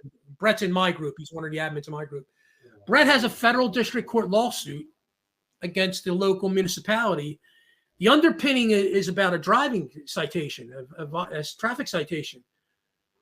But Brett's suing them basically based on process. In other words, they never commenced the action properly. Like, remember we talked about how you commence actions? You file complaints, you do this. So they're basically what they're doing is they're imposing traffic statutes on him without him being technically a driver. He's not using the roads for profit. They never commenced the suit properly. So now he's suing the local municipality. Now, he may not win that case, but guess what happened through all of this? He's filed bar grievances against the attorneys involved. He's filed criminal complaints against the attorneys and the judge, the local guys, okay? He's filed judicial complaints against the judge. Now he's suing them in federal district court, okay? And all this is over maybe, what, $150 ticket. So even if he don't win this, next time they stop Brett in that area, you think they want to do this again? Probably not. You think they want to go through bar grievances, judicial complaints, criminal complaints, lawsuits? You think they want to do this again? No. No. You want to guess that maybe they talk amongst each other and he goes on some list or sort of don't bother kind of list?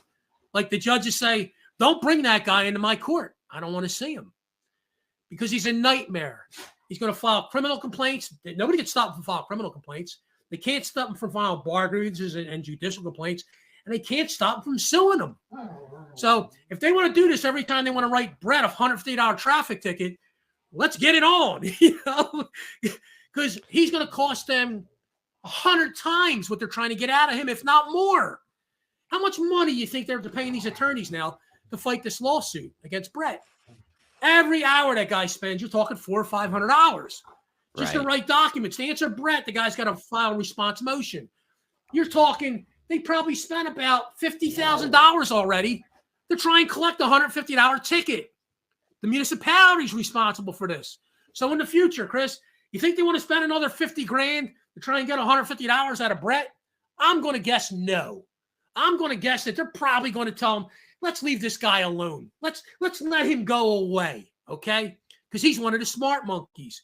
He knows how to use the legal system and hold us accountable. That's how you stop them from bothering you, Chris. Not how the other individual we're talking about does. No, I agree. Brett's not going to have that problem next time he gets stopped. Be a smart monkey. This thing that I'm sharing on the screen, I'll send you a copy of it.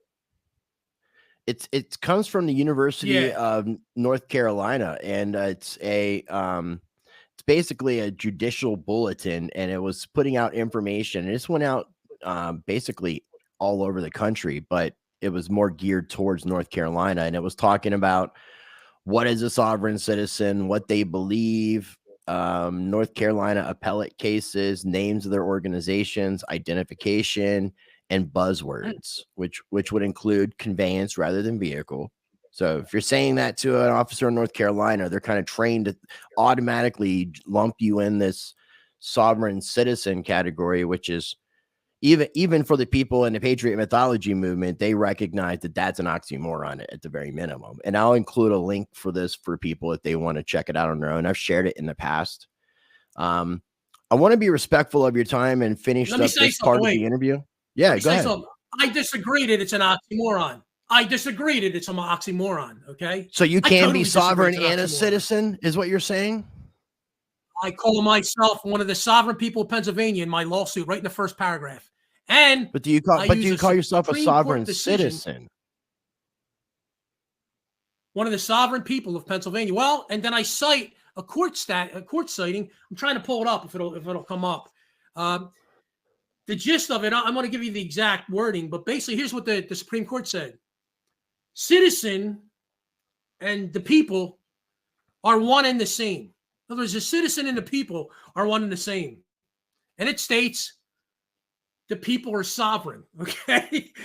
It's right there, okay? I know, but people are using the legal legal term that the word citizen puts you under some sort of municipality, which puts you under some sort of jurisdictional control. That is the argument that people absolutely not. Nope, so, nope. And I get it. That's why I like to have these conversations. No, actually, there's actually court sightings that state a citizen is different than an inhabitant, a person, a resident. A citizen is different than an inhabitant, a person, and a resident. Well, guess what? Your local guys, your local municipalities, they're trying to tax you or use their ordinances against you. They're calling you resident. Okay, they're calling you an inhabitant. Okay, no, a citizen has nothing to do with that. A citizen is a political designation of who has rights under the Constitution. That's what a citizen technically is. Okay. Means I have state and federal constitution rights that I can invoke. I can invoke the courts. I can bring suits against people. That's your citizenship. It has nothing to do with being a slave, okay? Like I said, just because someone calls me they can call me a slave in their paperwork. I could care less. They either have a legal right to do something against me or they don't. And if they're claiming they have a legal right, they got to come in and prove it. Not because of their opinion or some judge said so. You got to come in and prove it with witnesses and documents. If you're saying I owe you money, where did this debt come from? Well, the statute. Were you there when they wrote the statute? Statute's written for taxpayers. Here's what a taxpayer is. So no, I totally disagree. So you're going to see in my tax lawsuit. If I can't get it up, I don't think it'll pop up here. I mean, calling yourself sovereign I is different. call myself. It's different than calling yourself a sovereign citizen, though. I mean, most people in the Patriot movement would claim to be sovereign and wouldn't want to claim to be a sovereign citizen. I get what you're saying. I do. It's people confusing the court regular, normal, everyday language to back that up. Okay. No, I used to back that up right under it. It's coming from the Supreme Court. It actually states citizen and the people are one and the same. So citizens are people. When it comes to this area, you're definitely a lot more knowledgeable than I am. I mean, you're like my cousin Vinny on steroids. So I've mentioned that before. I mean, I appreciate your knowledge, and I Well, appreciate you sharing. I think it's funny when they call you a sovereign citizen. I think it's funny when they call you a sovereign citizen, you bring up the case, you go, oh, wait a minute. You mean this case here that says citizen and people are one and the same and the people are sovereign? Is that what you're referring to? Because now what are they going to say? I'm not saying it, Chris. I'm not saying I'm sovereign. This Constitution says I'm sovereign, and the courts have basically the courts have verified that with the rulings, saying that the people are sovereign. Right. Of course I'm sovereign. That doesn't sovereign citizen. Listen, I made every argument in that sovereign citizen thing, except I don't do the all caps name bullshit, but I've actually stated in court I'm not a taxpayer. But when I say it, I don't just say I'm not a taxpayer. I say I'm not a taxpayer pursuant to Pennsylvania state tax code. And I start rattling codes off. Title 61, 153.1, 155.1, what we just talked about. An entity organized, incorporated under the statutes of the Commonwealth, doing business in the Commonwealth. That's not me. I'm not one of those 10 entities. I don't fit one of those 10 entities. I'm not a partnership. I'm not a corporation. I'm not a taxpayer pursuant to Pennsylvania tax code. Guess what you hear in the court, Chris? Crickets. Nobody says, yes, you are. The attorney doesn't say, yes, you are. The judge doesn't say, yes, you are. Crickets. You know why? Because I'm referencing the goddamn tax code. I'm not pulling it out of my rear end. I'm telling you what the legislature says a taxpayer is. So How did you guys arrive at me being a taxpayer? Where'd you get that from? So I said people either have a right to do something or they don't. And I respect that. The last thing I wanted to ask you before we go to this last part was what happened with your with you putting out videos? Did you just stop? Well, yeah, YouTube is benefiting from me. I can't. Some of them. I didn't know if you like started a Rumble channel. I didn't know if you started another channel and you're still putting videos out. And I wasn't aware. Maybe I could do something like that because listen, they would not give me, dude. I've not gotten a red cent from YouTube from probably the 60,000 views they've gotten on my videos. I've not gotten a penny because I won't provide tax information to them. Well, why would I provide tax information? I'm not a taxpayer. And nowhere in the agreement did I claim I was a taxpayer when the YouTube account was set up. So what is YouTube doing giving me tax advice? Tell me I got to give them tax information. So that money sat there. It still sits there to this day. I've not got a penny. So I said, are you going to, I'm not since you mentioned that we're in a target rich environment, are you going to go after YouTube in the future? I'm going to get PayPal first because PayPal's holding $280 of my money because I wouldn't file a tax identification number. Why? Because I don't have a tax identification number. I'm not a taxpayer. I don't have a business organized, incorporated under the state. Okay, I'm not doing business anywhere. Them dummies they're following Form 1099-R, and 1099-R has to do with business transactions. I'm not doing business transactions in that PayPal account. There's no business transactions going on. So what are you people doing giving me tax advice? And now when you start withholding money that's not yours, and this just happened, literally last night just happened. If you're withholding money that's not yours, that's called conversion. That money's my property, okay? You've now converted my money. You've taken my money and you're using it for your purpose. That's conversion, okay? And it's theft. You've now taken money you have no right to. You have no legal right to that money. That's not your money. And nowhere in the agreement when I signed up for a PayPal account did I grant you guys authority to give me tax advice or to withhold or freeze my account. Nowhere in there is any such agreement. So now that's theft. So they're going to get a little fax to the headquarters saying, hey, you better release that money real quick or you and I are going to have a problem with each other because right now you're engaged in the contract. Basically, it's a contract breach because we never agreed to that. Now you converted my money. You're holding money that's not yours. You converted what's mine, my property, to yours, and you've basically seized my property. You've seized my money without a court order. You have no court order. You're claiming you're holding my money. Good luck to you. In all fairness, though, did you go through and read the terms and conditions that you agreed to? Does it state any of that in the terms and conditions that you agreed to before you created your account? I've never seen it. I've never seen anything about any tax information in there. Not that I'm on PayPal's side. I know, but not that I'm on any of these entity side, but No. I mean, obviously they have terms and conditions, and that's usually the reason for it, is to protect themselves against situations like what you're talking about. No, what they cite is the law has been changed. Well, good for the law. Okay. Well, it's got nothing to do with me and you. You know, just because somebody changed the law doesn't mean you get to take my money from me. Okay. If you want to take my money, dude, if you take my property, which is my money, and you did it without a court hearing, that's called theft. It's a seizure of property without due process. I don't care who told you to take it. The only person that can tell you to take that money is a court. And somebody better have a goddamn signed court order from a judge telling PayPal to withhold that money. Unless they have a court order signed by a judge, they have no authority to be withholding money. It's not their authority. They have no legal authority to do such a thing. This is why I love you. There's a lot of people do things. Well, there's a lot of people do things that they don't even understand what they're doing. Probably most of the people at PayPal don't even understand what the law is. Everybody in their head's a taxpayer. Everybody's a taxpayer. Just, when you're born, Chris, become a taxpayer, okay? That's not how the laws are written. It's not how the state tax laws are written. It's not how the federal tax laws are written. When you get a job and you buy property, you do not automatically become a taxpayer. It's not how the laws are written. They want you to believe that's how it's written, but when you sue these idiots and bring them into court, they can't give you answers. They can't answer how they did that. They can't answer how you became a taxpayer because you own property in Pennsylvania. How'd you become a taxpayer? Well, we said you are. We called you one. That's not a reason that a taxpayer is an entity organized, incorporated under the statutes of the state. Couldn't be any more clear. It's not just in Pennsylvania, it's in every state. So you got to hold these people's feet to the fire, and that's what we do. We beat them over the head with the actual laws, because a lot of the statutes may not apply to me or you, but they definitely 100% of them apply to them. Their municipality was set up under those statutes. All those statutes apply to them, and they must adhere to those statutes.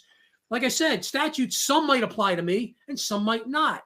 If it's a criminal statute talking about killing somebody and I murder somebody, guarantee that statute's going to apply to me, okay? But if it's a tax statute, and we know what taxpayers are under Pennsylvania tax code, that code's not going to apply to me. Why? Because I'm not a taxpayer exercising privileges in the state, and I'm not using my property to exercise any taxable privileges. So I can't be a taxpayer, and I can't have a property tax. They're impossibilities of law. Can't happen. Now, the tax collector doesn't know this, believe it or not, because I guarantee the tax collector never read the tax law. I will guarantee your tax collector in your town has never read the state tax law. He don't know it, okay? He don't know the tax law. When I start rattling tax code off to the guys, the attorneys in court, they look like they were deer in the headlights. Like they didn't know what hit them. I'm throwing Title 61, Title 53, Title 72. I'm rattling stuff off by memorization. That's how much I went over this stuff. I know what this stuff is. I know how it works. They don't. And the best was, Chris, in one of the last hearings I had, I got a law firm forging a writ of Sir Fossey. They issued a writ of Sir Fossey, which means pay this judgment in 15 days or we're going to seize your stuff. Now, they issued this 3 months ago. I ain't seen nobody come seize my stuff. Okay. Now, here's the writ language. It's actually in there in Pennsylvania. It's got to be signed by not just the judge. It's got to be signed by the president of the court. Not a judge of the court. The president of that court has to sign that writ. Why would the legislature put that in there? Because you're messing with people's properties. These can turn into major lawsuits. You're threatening to seize property from people. So the president of the court needs to sign that document. Guess what they took off their document, Chris? No signature. No president's signature, okay? No judge, not even a judge signed it. The president of the court didn't sign it. And they're missing another thing on that document. There's no court seal. Nobody sealed that document. What's that mean? That means it didn't come from a court. Because when a court issues a document, they seal it. They'll seal the document with the stamp. That's what a seal's for. It's to verify it came from a court. But no, it came from the Office of Judicial Support, which is the administrative branch of the court. They're secretaries. They're a bunch of secretaries in the administrative. They can't enter judgments and they can't issue writs. But guess who signed the writ? The clerk. But she just happened to leave off the president of the court's signature. That's not on there. And she didn't put a court seal in there. So that's not a writ they served me. That's a simulation of legal process. There's no way when they get sued for this stuff, that's one of the things going to be included in the suit. There's no way they're going to come in or even give an answer and state that they had authority to change the Pennsylvania legislature's language of what's in a writ. It's spelled out. It says, the writ shall be as follows, substantially. Substantially means almost exact, okay? Substantially. Doesn't mean taking signatures out and leaving seals out.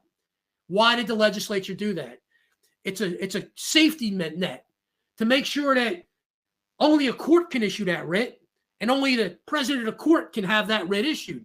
Nobody else can have that writ issued. But that's not what was done in the case with me, one of the cases with me. And that will literally get shoved up their rear end in a federal district court lawsuit.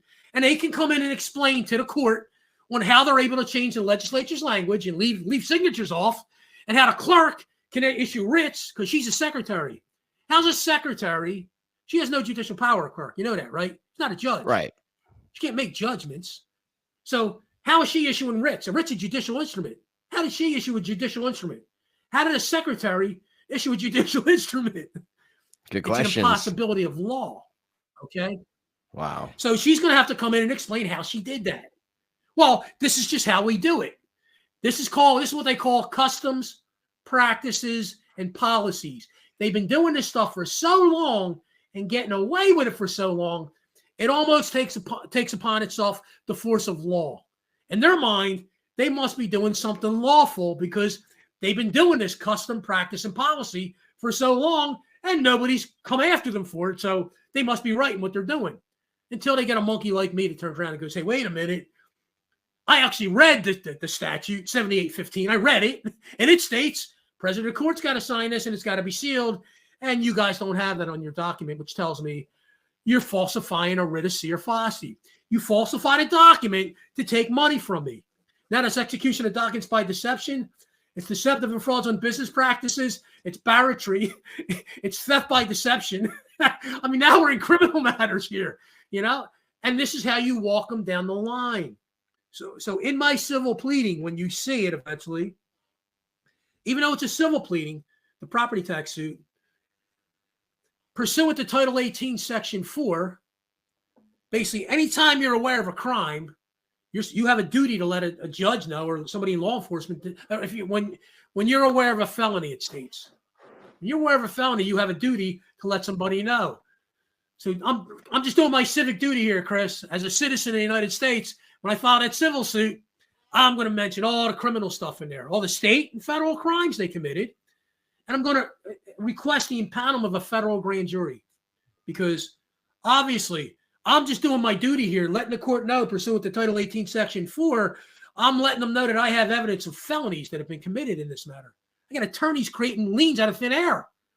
You can't get more than a felony than that, okay? He's creating liens against people's property he has no right to. These are felonies. So I'm letting the court know that there's a bunch of felonies here. I'm going to need an impanelment of a federal grand jury to look at this matter because it's not just happening to me. It's happening to a couple 100,000 properties in Pennsylvania, in my county. Not in Pennsylvania. It's happening probably a couple million properties in Pennsylvania, but it's happening to a couple 100,000 properties in my county. So, guys, I'm going to need you guys to convene and panel a federal grand jury to go look at what these guys are doing because this is federal racketeering to the T. This is the definition of federal racketeering. Federal racketeering is they're using color of law actions to take property from people with no right to do it. What's a color of law action?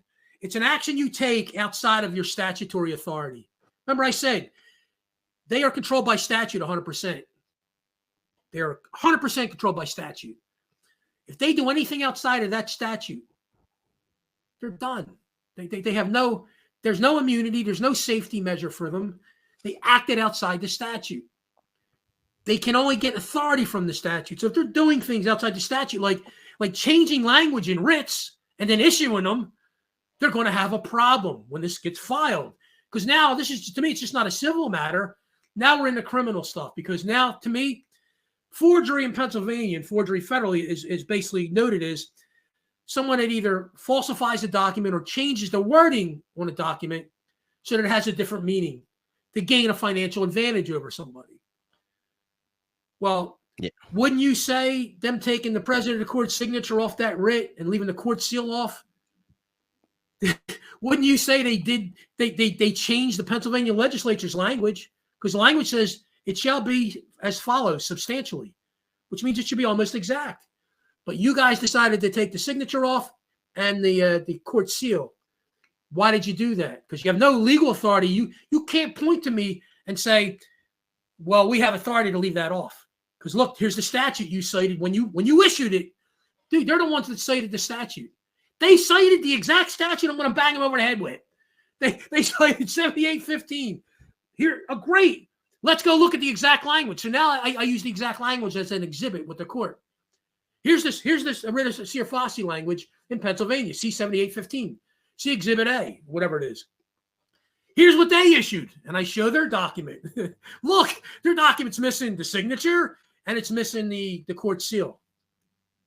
Now, how exactly did they give me an answer as a response? What exactly did they say to a federal court judge on why they altered a statute? They got nothing to respond with. No, you make a really, really strong argument. That's why, I definitely want to make sure that you keep me up to date of when you actually file this thing. And I would say that the moral of the story is be a smart monkey. And I think this is a good place for us to wrap up this first part. The second part of the conversation that we're going to do here in just a moment is not going to be released publicly. If you want to get access to it, either join my Patreon or join up with the private website. If you have anything you want to add to this part, Alphonse, let me know. Otherwise, I'm just going to wrap this part up. Yeah, just to keep it simple. Listen, it's not as complicated as people think it is. In other words, you don't have to memorize a million laws, okay? You just have to be able to read things and deconstruct them and understand what the context is of what they're talking about. And a couple ways to help you with that is going to tell you to go take the jurisdictionary course. Go use Chris's link. I could care less. Go take the jurisdictionary course. Best $250 you're ever going to spend. That's going to teach you how to basically write a lawsuit. Okay, it's the fundamentals. I don't know how you do this stuff without the jurisdictionary stuff, because even Steve Emerson, who's the king of this stuff, dude, there's nobody better than Steve at this stuff. He smokes all these guys, and I smoke the rest of them. Okay, I mean, we actually have settlements. I'm nowhere near him as far as levels right now. He's got talking close to $50 million in settlements for people. I'm getting up there. I'm probably around $1 million in settlements I got for people. I'm getting there little by little. He's been doing it longer, but the bottom line is we both started with this. Okay, we both started with the jurisdictionary course. That's how we got into this. Okay, do that. And for people interested, Steve's buddy created 2 law DVDs that Steve accounts for 80% of his knowledge of what he does and what he uses, okay? His buddy, as a favor to him, put them together, organized everything for it. It's got a great law library on there. So you get to see what the attorneys read and what the beautiful thing about it is you get to see a law library where you get to read what something is without me giving you an opinion of what it is, Chris, or somebody else giving an opinion. If you want to learn about divorce, go read what the courts say, divorce stuff, what's involved with divorces. If you want to learn about taxes, go learn about taxes. You can go read exactly what the courts say this stuff is and how it must work. Now you have the tools. And with the jurisdictionary stuff, now you know how to write lawsuits. And now that's why we have guys in my group now. I think Brandon, the big Sib, he's got about 5 lawsuits going on right now. Okay. Tate, who I just told you about, he won his lawsuit out of court. He's got a new lawsuit that's just filed. He's suing the municipality for what, Chris? Mask ordinances. Okay. He's suing the whole city for mask ordinances. And guess what? They're having trouble with him. He got him. Took all the stuff we taught him, the stuff from American jurisprudence, and he's banging him over the head with it with filings. And the attorneys don't know what to do with him because he's not acting like the other monkeys. In other words, they're used to acting against another attorney.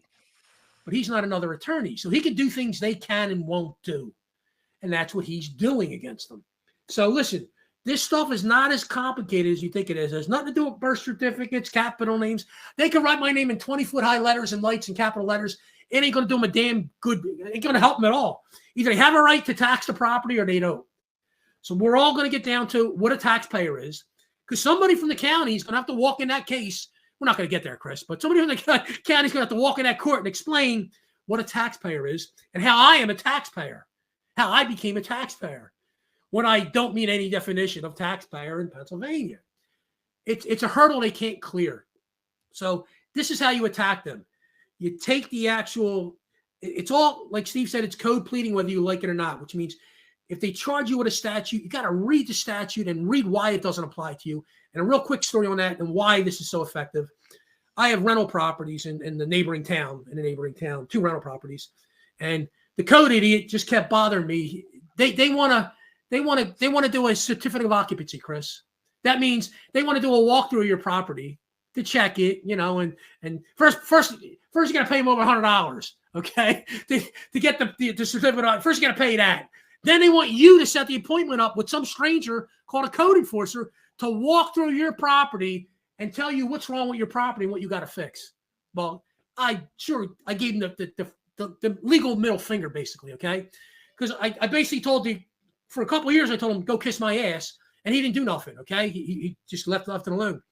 So then he must have grew a set of balls, because he decided he was going to file something with the court, with the local municipal court. I mean, with the local magistrate court. Magistrate court's under the municipal court. It's before the municipal court. It's the local kangaroo court, okay? And they are kangaroo courts. So he files the citation with the local kangaroo court. So I go into criminal procedure. I read the rules of criminal procedure, because that's a criminal matter, believe it or not. Believe it or not, they treat that stuff. They call it, now get this, they call it a non-driving citation. It's a non-moving, like the categories, there's driving citations, traffic citations. It's a non-traffic citation, okay? The code enforcement thinks a non-traffic citation. So I go on and read the rules of criminal procedure in Pennsylvania. Lo and behold, there's only one type of people that can issue citations in Pennsylvania: law enforcement, sheriff, cop, and they actually name them cop, sheriff, and they name the parties. Guess who's missing from that naming, Chris? I can't see code inspector anywhere in there. Can't find them. I can't find code inspector under law enforcement. Why? Because he's not a law enforcement agent.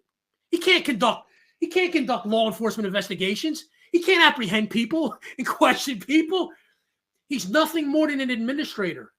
And really, they refer to him, basically, he's equivalent to a meter maid who works for the town, okay? He's nothing more than a meter maid. He's an administrator. He's carrying out codes. But he's not a law enforcement officer. He can't go enforce law against, in other words, he can't come to your property and arrest you, okay? Or come to your property and have you removed from the property. He's not a law enforcement officer. So I took that exact statute and I shoved it up the rear ends. I shoved it up the judges, because I told him, go to frig away. I'm going to make this real bad for you. I took the actual law, and that turned into criminal complaints against the code inspector and that judge with the district attorney, who now don't even talk to me. They won't even respond to me anymore, the district attorney. I got to figure out how that works, too. There's 7 criminal complaints sitting with them now that they won't respond to. I can't even get a letter back telling me there's no probable cause. That's usually what they do. They'll tell you there's no probable cause. They're not going to pursue it. They're not even contacting me anymore. I can't even get a letter back from the DA. So we're going to find out, because I'm going to name the DA in a suit, and he's going to have to come in and explain how he's not moving on these criminal complaints that have been filed.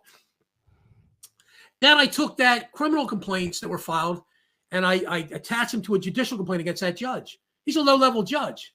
He wants to move up. So now I sent the judicial office, the Judicial Review Board, the criminal complaint, and I did you do canons against judges. There's like 7 canons in each state. They're real simple. And usually the first 3 canons you'll file against them, And I banged them over the head. And of course, the Judicial Review Board's not going to do anything to him, okay? And the DA that I filed the criminal complaints, they're not going to do anything to him. I'm not delusional. I don't think anything's going to happen to him locally. But guess what happened, Chris? Everything went away. Okay. No more letters. No more letters. Everything went away. No more letters. No more threats. No more nothing. Just went away. Went in the ether. Because that judge figured out, holy shit, he may not have known. Believe it or not, he might not have known. Here's the funny part. That citation statute I read, guess what it states? If he's not a law enforcement officer, guess what he's got to file against you? He's got to file a complaint. He's got to file an actual complaint against you, which would mean he'd have to have a cause of action.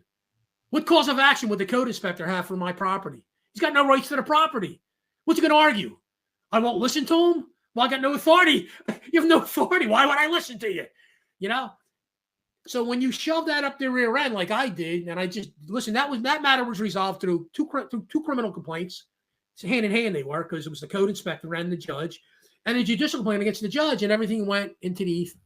It went away. I don't get no more letters asking for people to walk through my house now, asking me to pay the money to come walk through my house.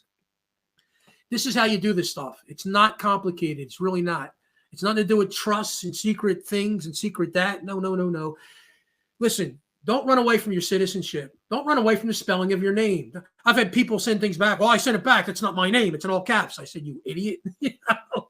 Or I've had people say that they've rescinded their citizenship. I said, you idiot. You've now cut your nose off to spite your face. Because being a citizen in the United States, which allows you to move against these municipalities and bring them into federal district court and sue them. Because if you're not a citizen of the United States, you have no access to the courts. So great, you rescinded your United States citizenship. And to settle that for once and for all, you're a United States citizen, whether you like it or not, and you're a citizen of the state you're born in, period. And there's nothing bad about either one of those things. They're both good things, being a citizen of your state, because a lot of your rights are protected more from your state than they are from your federal government, believe it or not. More in the state constitution, there is the federal constitution. So don't run away from your citizenship. It's where your power lies. Listen, I've been involved in, God, probably at least 1,000 matters, either directly or helping people. Never once has anybody brought citizenship up against me or citizenship against the person I'm helping. Never once has that come up. So don't worry about it. Never once has the spelling of somebody's name in all cap letters come up in any action we've been involved in. Don't worry about it. It has nothing to do with anything. You go at them, like I said, you got to keep it in your head. It's nothing more complicated than either someone has a right to do something or they do not have a right to do something. And if someone says they have a right to do something, you make them prove where that right came from. And that's all this stuff is, really. That's it. That's all I got to say. No, that makes a lot of sense, man. Again, I appreciate your time. You're going to have to keep me up to date with you filing this suit. I'm going to go ahead and wrap this part up so we can continue recording this other part that will not be released in any capacity publicly. So links will be down below for the 3 previous conversations that we had. I definitely encourage you to check those videos out. I will have a playlist also with all the videos. That'll be 4 in total by the time this comes out. Make sure you subscribe here at Rice Against the Grain and Rice TVX. And I will leave you with this. I encourage you, as always, to be a blessing to others. Treat people how you want to be treated. Be the glitch you want to see in the matrix. And be the change that you want to see in this world. And until next time, practice change.